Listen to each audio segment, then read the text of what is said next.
Australian Army shifts focus to maritime-based operations in the Indo-Pacific. The Australian Army is undergoing a significant shift in its training strategy to emphasise its role in the Indo-Pacific region. The Darwin-based 1st Brigade is moving from land-based operations to shallow water operations, allowing troops to navigate through beaches and islands. The move is in line with the recent Defence Strategic Review, which highlights China's military build-up and the importance of the Indo-Pacific as a geo-strategic region. The shift aims to enable the Australian Defence Force to assist in disaster relief efforts in neighbouring regions and better provide options to the government. The change is an opportunity for soldiers to acquire new skills in the evolving global environment. Title: Electrician forced to turn down dream job due to childcare waitlist woes. Electrician Erin Bohanna had to turn down a job offer in her field of expertise due to the lack of available daycare in Gladstone, central Queensland. After discovering that she was 110th on a waitlist for a particular daycare centre, Bohanna had to notify the prospective employer that she could not take the job. The Australian Childcare Alliance (ACCA) disclosed that more than two-thirds of the centres they surveyed in February had to cap enrolments due to a shortage of staff. ACCA President Paul Mondo called for more investment from the federal government to increase wages and attract more workers to the industry. Title: How to differentiate between flu, COVID, and RSV symptoms. COVID-19, flu, and respiratory syncytial virus (RSV) are currently causing a surge in respiratory illnesses. The symptoms of the three viruses overlap significantly, making it difficult to determine which virus an individual might have contracted. Respiratory illnesses caused by RSV are usually mild, but can cause severe illness in young children, the elderly, and those with compromised immune systems. The viruses have different impacts, transmission modes, and characteristics. Monitoring how quickly symptoms escalate can help differentiate among viral infections. The only accurate way to determine which virus an individual has is to get tested.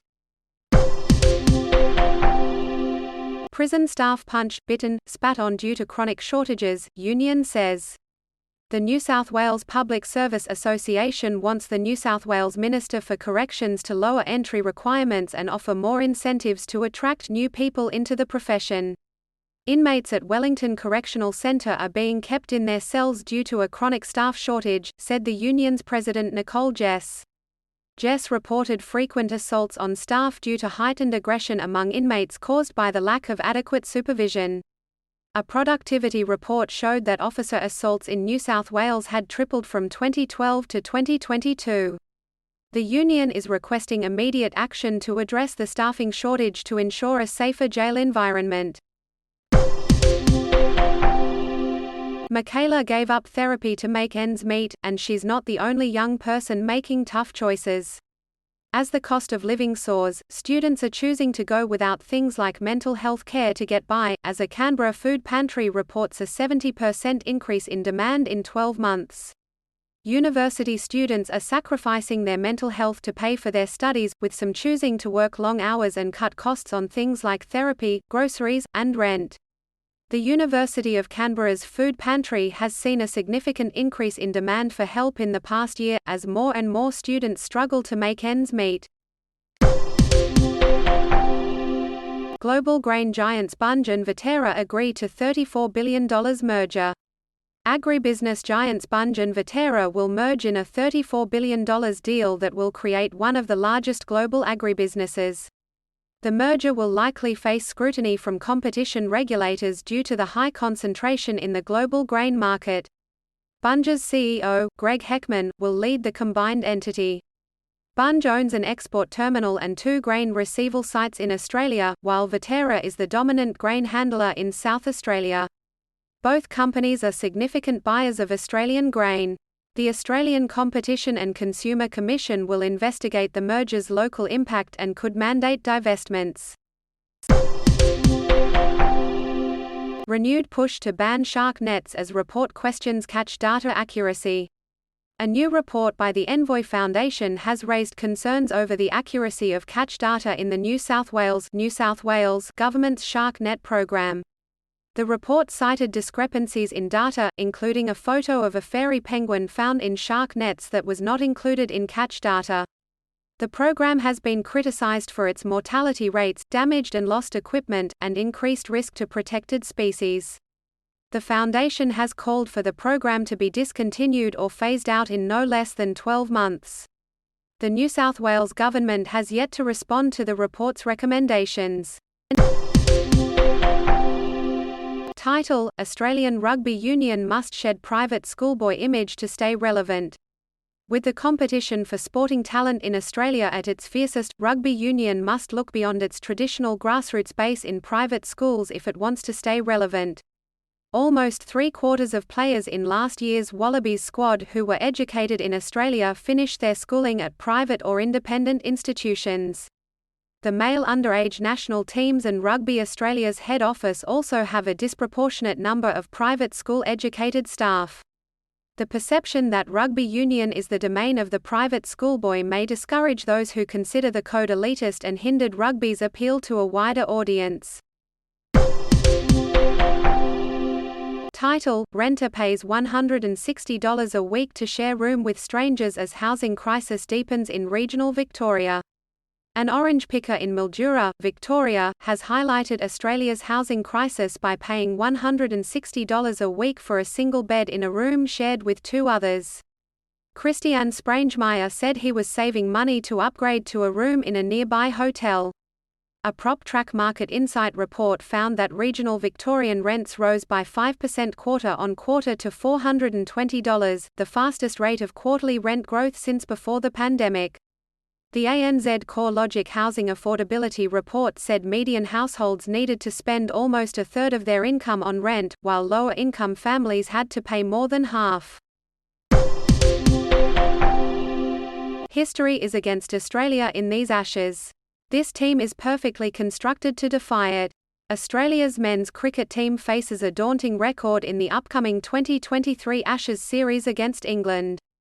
If they fail to win, it will be the longest stretch without an away series win in the history of the Ashes rivalry, 26 years. But this time, under the leadership of Pat Cummins, Australia's team is perfectly constructed to defy history. With a settled and impeccably balanced side that mixes experience with fearless youth, and boasting the best Test cricket bowling attack in the world, including the stunning emergence of Scott Boland, Australia arrives at Edgbaston with genuine belief. Title: Traditional owners accuse Council and Water Corp of damaging heritage site in Port Hedland. The Kariyarra Aboriginal Corporation (KAC) has accused the Port Hedland Council and the Water Corporation of conducting work on an ancient heritage site without consultation, resulting in the desecration of fossilized footprints and rock engravings. KAC has called for authorities to ensure the site is protected from further damage. Robert Dan, the Kariyarra Minginburra elder, witnessed a council lawn mower causing damage to rocks and footprints estimated to be over 25,000 years old. The town of Port Hedland said it was conducting an internal investigation and cannot comment further until investigations are known. 3 hashtags for the article are: Title: Oldest evidence of modern humans in Southeast Asia discovered in Laos. Bone fragments found in a cave in northern Laos suggest that modern humans were present in mainland Southeast Asia over 86,000 years ago, according to researchers. The discovery is the oldest evidence of humans in the region, indicating that our species was there much earlier than previously thought. The fossils were excavated from 5 to 7 meters below the cave's surface and included human leg and skull bone fragments. However, it remains unclear if the bones belong to direct ancestors of modern-day humans, or if it was a failed migration. Title: Tasmanian MP demands urgent repairs for dangerous school building. Independent Lions MP John Tucker has demanded urgent action from Education Minister Roger Jansch to fix maintenance and structural problems at the St Helens District High School, describing the building as a potential disease death trap. Tucker has warned that he won't rule out using his leverage to force repairs on the school, which is suffering from leaking pipes, rotting joists, and mold in classrooms. The school's science laboratories have been closed for months, preventing Year 11 and 12 students from studying pre-tertiary science subjects. The Education Department has spent about $1 million on works at the school since 2014. Source: What relief is there for Queenslanders from the cost of living crunch? The Queensland state government has announced that it will offer power bill rebates to help ease the cost of living for residents. All households will receive an automatic $550 rebate, and concession holders will receive $700, with around 205,000 small businesses eligible for a rebate of $650. The rebates build on a $500 power bill discount for eligible Queenslanders announced in the federal government's budget. The government claims that the rebates will fully offset energy price increases for a typical household. Energy and Water Ombudsman Jane Perez advised those struggling to contact their provider and calculate what they can afford while reminding them of the hardship process in place. Title: Why eggs are getting pricey and hard to find. Egg prices are on the rise, doubling in price from about $4 a dozen for caged eggs to $8 or up to $9 a dozen for free-range. The phase-out of battery cages and the shift to free-range eggs in Australia's major supermarkets, Woolworths and Coles, have caused the increase in prices. The shortage is also due to a lack of certainty in the industry caused by the ongoing review of the national standards and guidelines for egg producers, which could see caged egg production phased out altogether by 2036. Farmers are having trouble keeping up with the conversion from caged egg production to free-range, causing a lag in the supply of free-range eggs. Link: Millions more spent to keep aging Griffin coal mine running, WA government reveals. The Western Australian WA government has revealed that it has spent millions of dollars more than expected to keep the failing foreign-owned Griffin coal mine running. In December 2022, the government announced that it had allocated $19.5 million to help the mine, but by April 2023, $7.3 million had already been spent preparing the mine for winter and repairing an excavator. The latest revelation from Premier Roger Cook is that a further $15.9 million has been spent, bringing the total bill to $23.2 million. The mine provides coal for ASX-listed miner South 32's alumina operations as well as the state's largest energy grid. Money for sports clubs as Brisbane's Lord Mayor prepares to hand down $4.3 billion budget. Brisbane's Lord Mayor, Adrian Schrinner, will unveil a record $4.3 billion budget on Wednesday, including grants to boost flood resilience for sports and community clubs.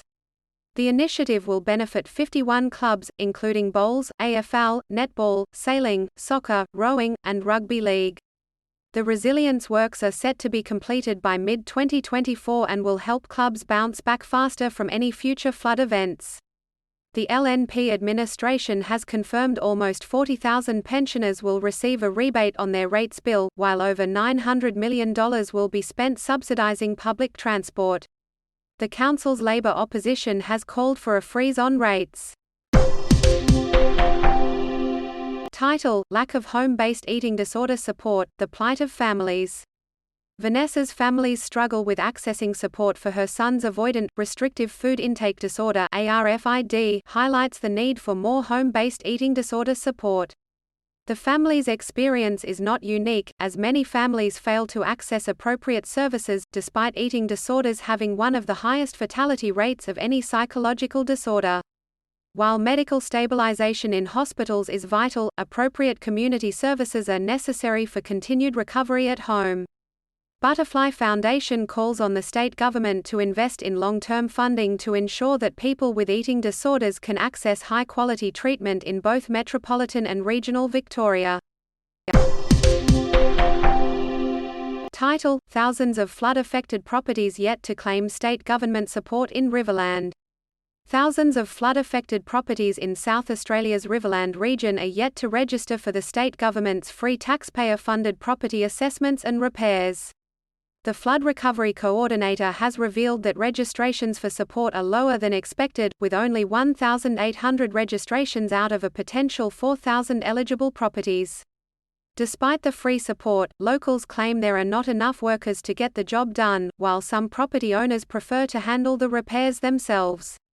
The government has committed $194 million in support, relief, and recovery measures, but it's yet to be seen if the majority of the money will be spent. Title: Putin considers seizing more Ukrainian land to prevent strikes. Russian President Vladimir Putin has hinted at the possibility of ordering the seizure of more land in Ukraine to protect the Russian border. He stated that Ukrainian forces had suffered catastrophic losses during their counteroffensive, while he also reasserted Russia's claim that Ukraine was responsible for blowing up a Dnipro River dam. During an open meeting with military journalists, Mr. Putin discussed potential incursions into Ukraine and shelling of border regions, as well as the possibility of withdrawing Russia from the Black Sea grain deal. The comments came after an independent confirmation of Kyiv's counteroffensive successes against Russia's invasion. Title: Trump pleads not guilty to federal charges in Miami court. Former U.S. President Donald Trump has pleaded not guilty to federal charges of hiding top-secret documents in his Florida home, Mar-a-Lago. Trump appeared in court in Miami with his lawyers and personal aide, Walt Nauta, who has been named as a co-conspirator in the indictment. The charges carry a maximum sentence of 20 years in prison. Supporters gathered outside the court complex, and there was some drama earlier in the day as authorities investigated a security threat. The ex-president's legal woes may complicate his bid to become the Republican nominee in the 2024 U.S. presidential election. Title: Transgender advocate goes topless at White House, banned, and Disney delays Avatar sequels, The Loop. A transgender advocate was banned from the White House after going topless to protest the lack of transgender rights in the country. The individual, who remains unnamed, was arrested and taken into custody. Meanwhile, Disney announced delays in the release of the Avatar sequels due to ongoing production issues. Avatar 3 was pushed back to 2025, while Avatar 4 and 5 will now be released in 2028 and 2030, respectively. Stay tuned for more updates on these and other stories on The Loop. Title: Celebrated American author Cormac McCarthy passes away at 89. Cormac McCarthy, the acclaimed American novelist and Pulitzer Prize winner, has passed away at the age of 89. The Road and No Country for Old Men are among his most famous works. His publisher Penguin Random House confirmed his death on Twitter, stating that he died of natural causes at his Santa Fe, New Mexico home. McCarthy's novels were known for their unsettling themes and dark nature, which made them popular with readers and filmmakers alike. The literary world mourns the loss of one of its most talented and influential voices. Brisbane woman dies in unfortunate hiking accident in Canadian wilderness. Australian hiker Julia Mary Lane, affectionately known as JM, has been found dead in Canada's Canadian wilderness. The woman in her 20s, who had been living in Canada since January, was reported missing after her housemate last saw her on Saturday afternoon Canadian time. The Royal Canadian Mounted Police began a search that utilised dog services and a drone, and found Ms. Lane's car parked at the Bear Lake Trailhead on Tuesday. Sadly, Ms. Lane was found deceased, with her brother Connor Lane confirming that she died in an unfortunate hiking accident. Truck crash causes major delays on Adelaide Freeway. Commuters travelling on the southeastern freeway in Adelaide this morning are experiencing significant traffic delays in both directions after a truck crashed into a concrete barrier near Stirling around 2:20 a.m. Though the driver was not injured, the freeway was closed for outbound traffic for several hours, and heavy vehicles were held up at the bottom of the freeway. One outbound lane has since been reopened, with speed restrictions in place. City-bound traffic has also been affected. The Department of Infrastructure and Transport stated, significant disruptions to traffic have been caused due to the incident. Link. Title: Astronomers discover rare planet resembling the home of Star Wars Luke Skywalker. An international team of astronomers has discovered a new multi-planet system that closely resembles the home of Star Wars hero Luke Skywalker, Tatooine. Unlike planets in our solar system, the newly discovered circumbinary planet, Bebop 1c, revolves around two stars instead of one. Circumbinary planets are important for learning how planets form. Researchers plan to measure the size of Bebop 1c in the future. The study was co-authored by Rosemary Mardling from Monash University School of Physics and Astronomy and published in Nature Astronomy. The discovery of Bebop 1c will provide new hope in unraveling the mysteries of Tatawan-like exo-atmospheres. SA plunges into the red, as Treasurer blames increased spending in key policy areas. The South Australian government will report a $249 million deficit in Thursday's state budget, a major reversal from the predicted $200 million surplus 6 months ago. Treasurer Stephen Mulligan attributed the deficit to the government's decision to invest in flood recovery and health. The recent higher demand in the child protection system, combined with a $95 million shortfall in GST revenue, also contributed to the deficit. Despite the change in fortunes, Mulligan defended the government's spending decisions, saying that investing in key policy areas was the right choice. The budget will outline a pathway back to surplus for next year. Title: Former NT Police Commissioner's payout to impact police budget, Treasurer reveals. The Northern Territory's police budget will be affected by a confidential payout to former Police Commissioner Jamie Chalker, revealed Treasurer Eva Lawler. The NT government settled with Mr. Chalker in April, but did not disclose how much the payout would cost taxpayers. Although Ms. Lawler refused to reveal the exact figure, she confirmed that it would come from the NT Police's budget, which already received a minor increase and is struggling to cope with high crime rates and understaffing. The NT Police Association stated additional funds should have been added to the budget to support Mr. Chalker's payout. At least 103 wedding guests, including children, killed when boat capsizes. A boat carrying about 300 people, mostly wedding guests, has capsized on the Niger River in northern Nigeria. At least 103 people, including children, drowned in one of the deadliest river accidents in years. The vessel hit a log and split into two, according to a local chief. Over 100 people have been rescued so far, and rescue operations continue. Boat accidents are common in Nigeria, particularly in remote communities where locally made vessels are used for transport. Most accidents are attributed to overloading and poorly maintained boats. 20 years of vaccinations compromised after Tasmanian medical clinic's record-keeping failure. A medical clinic's failure to keep proper records in Tasmania led to 20 years of vaccinations being compromised, including routine childhood vaccines. People affected are being urged to visit their local GP to discuss revaccination. Authorities are working with the clinic to provide advice to patients vaccinated between July 2003 and March 2023. Influenza, COVID-19, and privately purchased vaccines have not been affected. Investigations found no evidence of vaccines being stored as per national guidelines. People who may be affected are advised to visit the government's website or call the public health hotline. Title: Charges dropped against man accused of cold case murder of German backpacker Simone Strobel. Charges against Tobias Moran, accused of murdering kindergarten teacher and girlfriend Simone Strobel more than 18 years ago, have been withdrawn by the Office of the Director of Public Prosecutions. Strobel's naked body was found covered in palm fronds near a Lismore caravan park in 2005. Moran was arrested last year and charged with murder and perverting the course of justice but was granted bail and allowed to return home.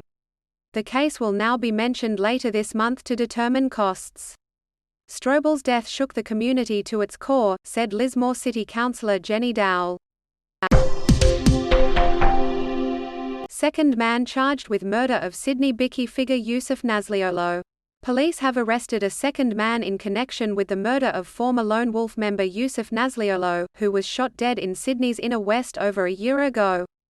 Abdul Rahman Ataya, 33, was arrested during a vehicle stop in Sydney's southwest and appeared before Liverpool local court, where he was charged with murder. Police allege that Ataya was involved in planning and coordinating the shooting.